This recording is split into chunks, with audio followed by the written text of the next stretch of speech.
Welcome to the Bears Collection Shop. Today I'm going to replace the exhaust system in my 1973.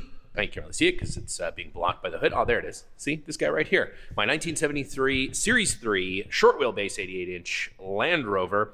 And yeah, so we're going to unbolt the old, very rusty exhaust system. Now, I've already cleaned out some of it. The header pipe had to go because we needed to get a new starter in this car. That was the whole reason for this mission. But in getting in there and taking the exhaust off, sort of decided that it was better to just get rid of the whole thing and replace it. It's a relatively inexpensive aftermarket exhaust. This is not by any question a super original car. It's a very functional car. It's a car I drive when it's running properly nearly every day. We're about to convert it over to a soft top. We're going to take this hard top, which is not its original hard top. It's some hard top that was put on it at some point. So we're going to take that off. We're going to put on a soft top, put on the stick set, all that sort of stuff. But before we do that, we're going to get the exhaust replaced. So here we go.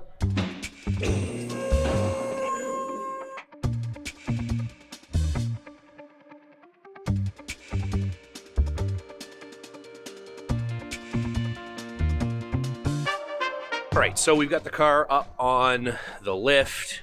It is nice to have a lift, especially when you're doing suspension work.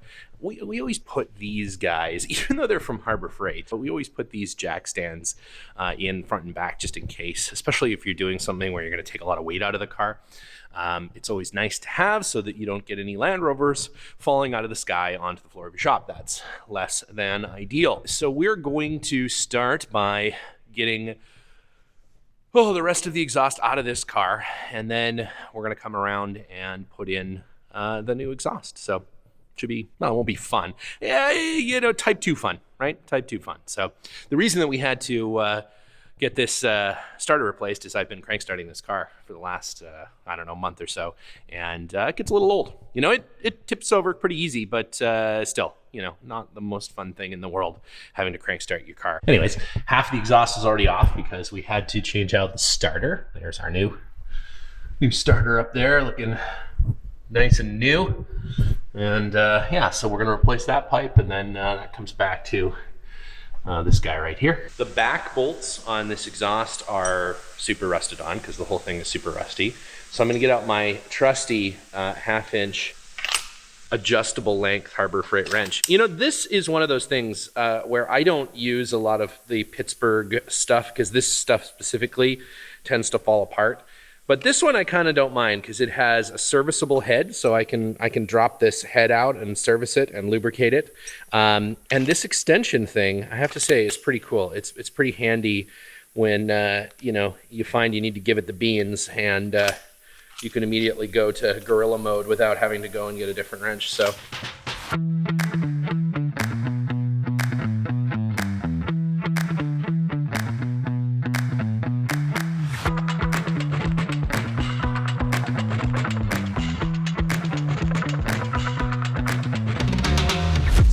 That's stuck on there real good. Hug it first, ask questions later.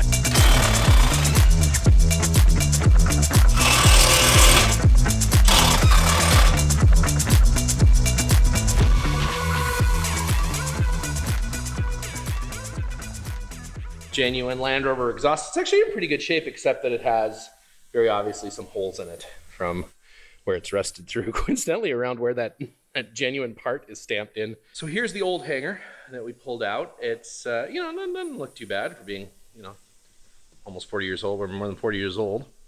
And here's the new one, which is very much nicer.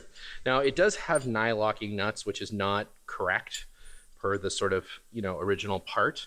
But in this case, again, this is a daily driver. This isn't a, you know, a concourse replica or anything. So this will get these newer parts. Now, the funny thing is they're not nylocking down here.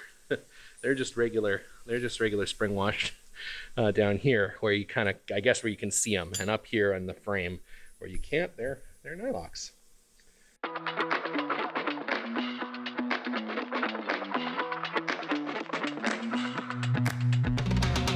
All right, so now I'm going to bolt up the exhaust to the muffler. So this is the mid-stage pipe, and that's going to go in between the downpipe that comes off of the exhaust header and the muffler.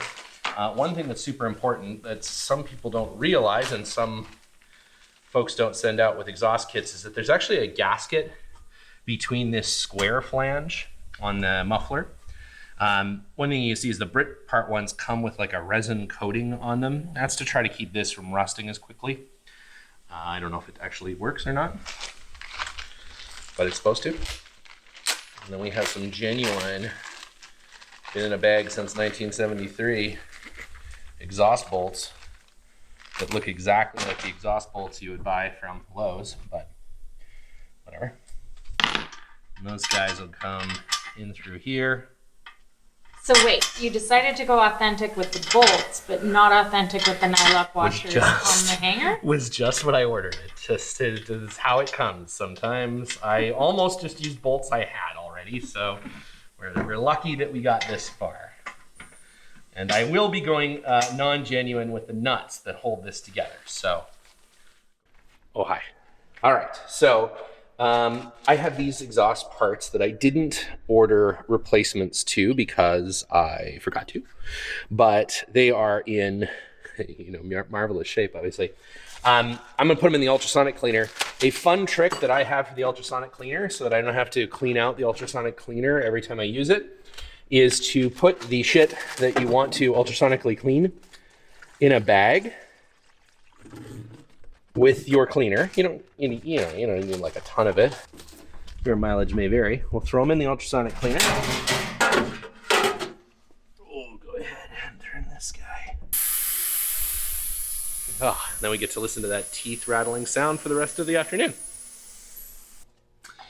Had a small little welding blob there that was causing the ring to not be able to seat properly because it was interfering here. That's a quality welding job. I'm gonna check this other end because I'll bet that the little welding blob over here, oh, look at that. Same problem. Doesn't want to clear that little welding blob.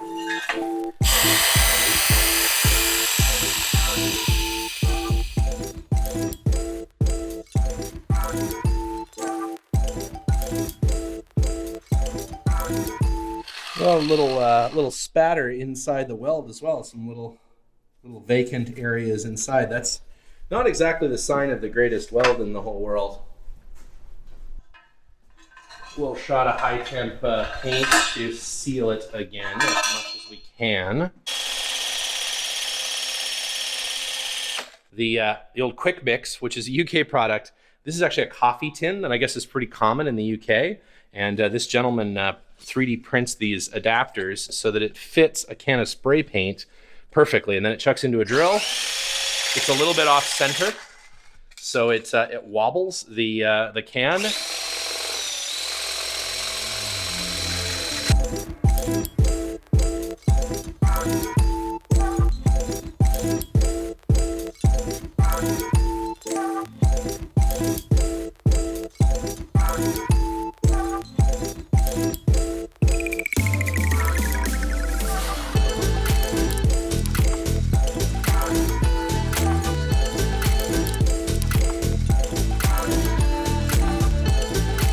Okay, we are getting there.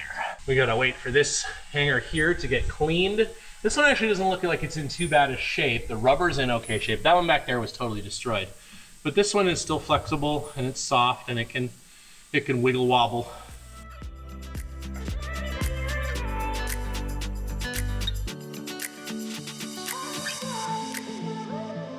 I put a bump cap on thinking that I might just be tall enough to bump my head on something. Turns out the car's high enough. There's pretty much nothing but the tire in the back of the car that I could possibly even touch with my head. But safety first.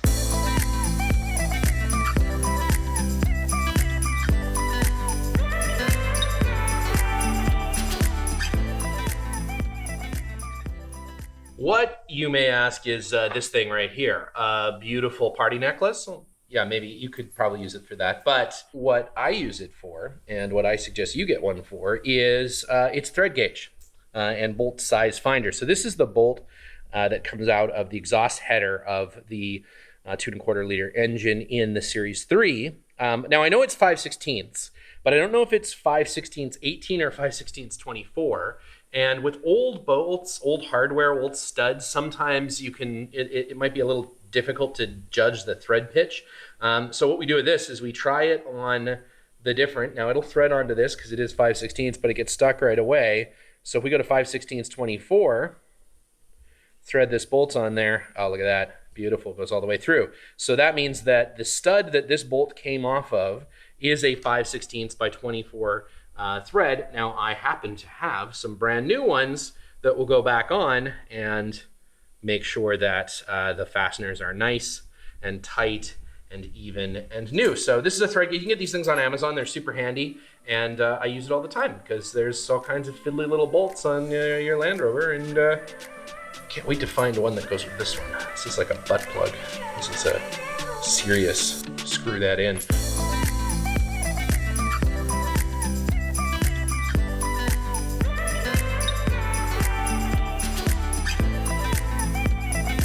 Oh yeah.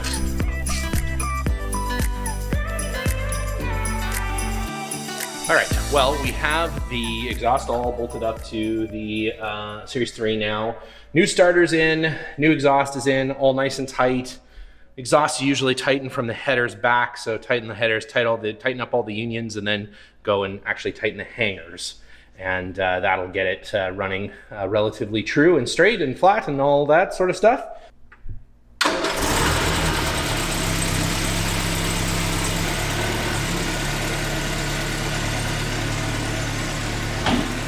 Well, that sounds a lot less exhaust leaky. For instance, you can hear what I'm saying maybe over the sound of this engine, which is how it's supposed to be.